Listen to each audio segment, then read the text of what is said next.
Can you give us an essence on how Bashar sees the current situation in Lebanon?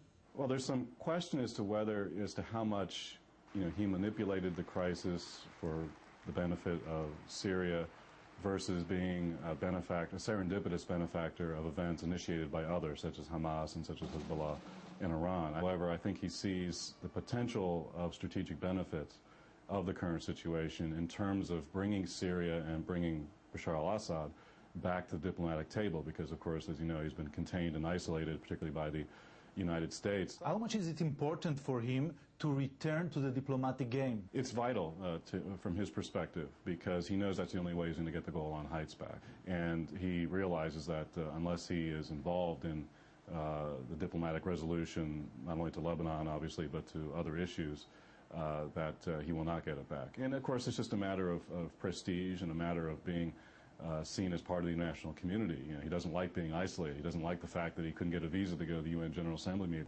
Syrian foreign policy under his father and under him, it's all about getting leverage in terms of trying to get concessions regarding the Golan Heights. And by at least being perceived as having some influence over Hezbollah and the radical factions in Hamas, these are arrows in his quiver that he hopes can be used to bargain with, to trade with, in order to get concessions regarding either Lebanon and certainly ultimately the Golan Heights. What kind of a person he is? He's very personable, he's very at ease, very welcoming. He immediately puts you at ease when you're talking with him. And that was one of of course, criticisms of Bashar when he first came to power, that he was too nice. He was too weak to really rule over Syria. I think he's put away and dispelled some of those notions.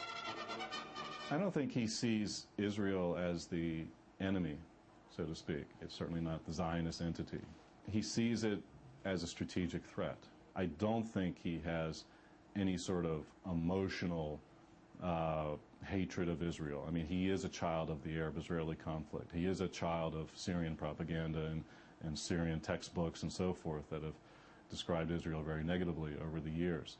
So there obviously are some negative attitudes toward Israel, but it's not an attitude based on a negation of Israel or anything like that. He wants to deal with Israel. I think he certainly sees Israel as a country with which Syria can have relations with in the future. And that's what he sees, hopefully coming out of the situation in the Lebanese crisis, that maybe the first stage, which will be dealing with a resolution to the crisis in an immediate sense, will hopefully lead to something in a more regional sense that will demand the inclusion of Syria.